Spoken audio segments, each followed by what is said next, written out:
Shalom, kita berjumpa lagi di saat ini dalam postingan renungan hari ini, dan saya percaya kita semua kabar baik dan kabar sehat saja.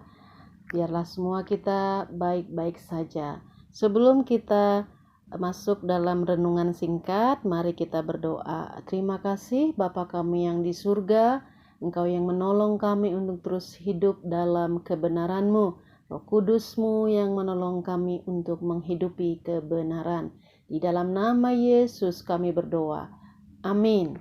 Hari ini kita mau merenungkan firman Tuhan dari Yakobus 1 ayat 2. Saudara, judulnya hari ini pencobaan. Pencobaan apa sih yang dimaksud dengan pencobaan? Dikatakan dalam Yakobus 1 ayat 2 berkata, "Saudara-saudaraku, anggaplah suatu kebahagiaan apabila kamu jatuh dalam berbagai-bagai pencobaan." Seringkali ketika kita mendengar kata pencobaan itu adalah hal yang menakutkan, hal yang tidaklah menyenangkan. Tapi pencobaan adalah sebuah cara yang Tuhan pakai atau alat yang Tuhan pakai untuk mengungkapkan dunia yang sebenarnya dalam diri seseorang atau dalam diri kita, dan alat yang Tuhan pakai untuk menunjukkan karakter orang tersebut. Dan dikatakan dalam Yakobus 1 ayat 2, "Saudara-saudaraku, anggaplah suatu kebahagiaan apabila kamu jatuh dalam berbagai-bagai pencobaan." Ada kata berbagai-bagai. Apa yang dimaksud dengan berbagai-bagai ini berarti tidak hanya satu pencobaan.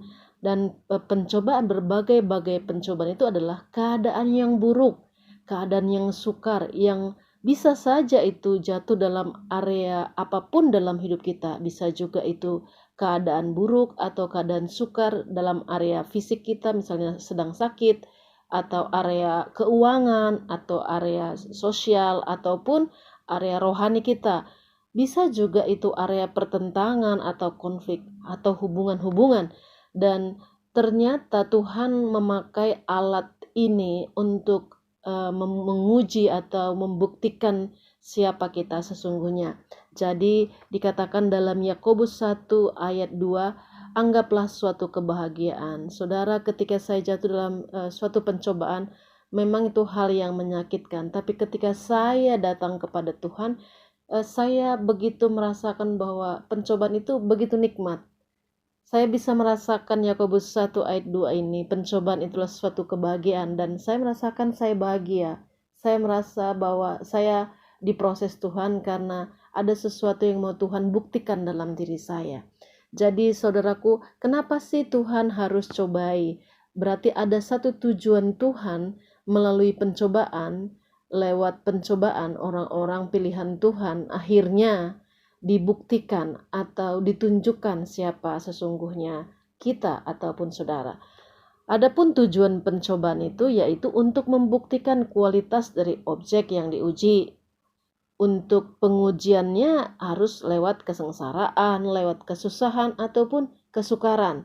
Saudara, ketika kita membentuk satu pot bunga dari tanah liat dan kita jemur di panas matahari, itu hanya seperti pot bunga biasa saja dan tidak terlalu menarik. Tapi ketika itu dimasukkan ke dalam perapian dengan proses perapian dibakar dengan api yang berlipat-lipat panasnya, maka dia akan menghasilkan satu porselen yang sangat indah dan mempunyai nilai tinggi yang begitu luar biasa.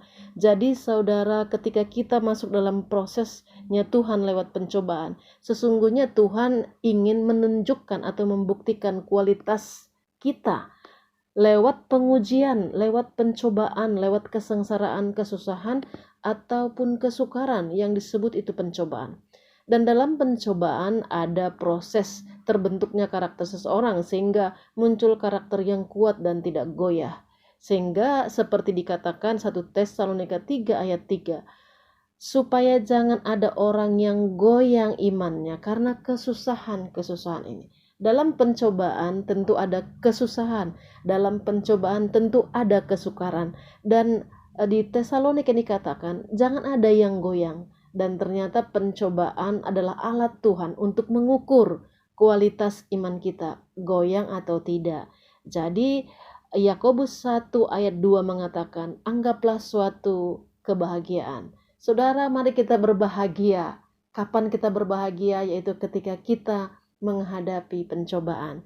Dan pencobaan itu apalagi tujuannya? Pencobaan yang bertujuan untuk menyingkapkan kelemahan kita dan membebaskan kita dari hal-hal yang tersembunyi dalam karakter kita yang bisa menghancurkan kita. Terkadang Tuhan izinkan hal-hal yang menyakitkan, menyulitkan, bahkan hal yang sukar untuk mengungkapkan siapa kita sebenarnya. Dalam keadaan sulit, apakah kita masih bisa bersyukur atau bersungut-sungut atau menyalahkan orang lain atau keadaan. Sehingga lewat pencobaan itu, lewat kesukaran, lewat kesusahan, muncullah karakter kita, disingkapkan kelemahan kita sehingga kita tersadar, oh iya saya masih ada di titik ini, sehingga kita dibebaskan dari karakter itu yang dimana ketika itu tidak disingkirkan maka itu bisa menghancurkan kita. Selanjutnya apa sih yang tujuan yang Tuhan inginkan lewat pencobaan?